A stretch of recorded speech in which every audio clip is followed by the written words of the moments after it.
Russia യുദ്ധം തുടങ്ങിയെന്ന വാർത്ത നമ്മൾ കേട്ടു തുടങ്ങിയിട്ട് ഏതാണ്ട് 1.5 വർഷത്തോളമായിട്ടുണ്ട്.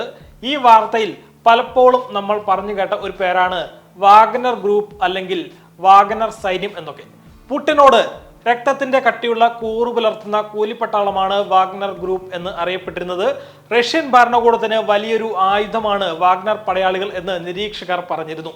നിലവിൽ ഈ പട്ടാളക്കാർ റഷ്യൻ സൈന്യത്തിനൊപ്പം യുക്രൈനിൽ യുദ്ധം ചെയ്തു വരികയായിരുന്നു. എന്നാൽ ഇപ്പോൾ യുക്രൈനിൽ ആക്രമണം നടത്തുന്നതിനിടയിൽ ഇതേ വാഗ്നർ ഗ്രൂപ്പ് റഷ്യൻ സൈന്യത്തിൽ ആഭ്യന്തര കലാപത്തിന് തുടക്കം കുറിച്ച വാർത്തയാണ് റഷ്യയിൽ നിന്ന് ഇപ്പോൾ വരുന്നത്.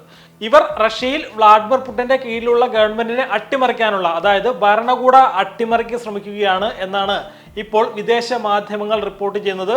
റഷ്യൻ സേനയുടെ നേതൃസ്ഥാനം തകർക്കാൻ വേണ്ടതെല്ലാം ചെയ്യും എന്ന പ്രതിജ്ഞയുമായി രംഗത്ത് വന്നിരിക്കുകയാണ് ഇപ്പോൾ വാഗ്നർ ഗ്രൂപ്പിന്റെ മേധാവി യെവ്ഗനി പ്രിഗോസിൻ. പ്രസിഡന്റ് വ്ളാഡിമിർ പുടിന്റെ കൂലിപ്പട്ടാളമായി അറിയപ്പെട്ടിരുന്ന വാഗ്നർ ഗ്രൂപ്പ് റഷ്യൻ നേതൃത്വത്തിനെതിരെ തിരിഞ്ഞത് ആശങ്കയോടെയാണ് ഭരണകൂടം കാണുന്നത്.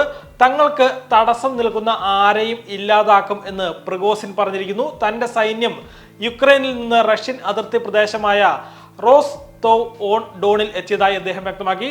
റോസ്തോവ് ഓൺ ഡോണിലെ സൈനിക കേന്ദ്രങ്ങളിൽ തങ്ങളുടെ നിയന്ത്രണത്തിലാക്കിയതായി വീഡിയോ സന്ദേശത്തിലൂടെ പ്രിഗോസിൻ അറിയിച്ചിരിക്കുന്നു. എന്തായാലും വാഗ്നർ സംഘത്തിന്റെ നീക്കം റഷ്യൻ ഭരണകൂടം നിരീക്ഷിച്ചു വരികയാണ്. മോസ്കോ അടക്കമുള്ള നഗരങ്ങളിൽ സുരക്ഷ ശക്തമാക്കി. പ്രിഗോസിന്റെ പ്രസ്താവന പുറത്തു വന്നതോടെ റഷ്യൻ സുരക്ഷാ സംഘടനയായ FSB കേസ് രജിസ്റ്റർ ചെയ്തു.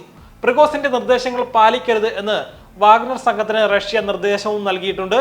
രാജ്യത്തിന്റെ ഐക്യം തകർക്കാനുള്ള നീക്കത്തെ ഏത് വിധേനയും പ്രതിരോധിക്കുമെന്നും ചതിക്ക് മറുപടി കടുത്ത ശിക്ഷ തന്നെയാകുമെന്നും റഷ്യൻ പ്രസിഡന്റ് വ്ളാഡിമിർ പുടിൻ പ്രതികരിച്ചിട്ടുണ്ട്. രാഷ്ട്രീയ ചൂതാട്ടം നടത്തുന്നവർ റഷ്യയെ പിറകിൽ നിന്ന് കുത്തുകയാണെന്നും പുടിൻ ആരോപിച്ചു. അതേസമയം വിഷയത്തിൽ കൂടുതൽ ശ്രദ്ധ കേന്ദ്രീകരിക്കും എന്നാണ് പാശ്ചാത്യ രാജ്യങ്ങളുടെ പ്രതികരണം.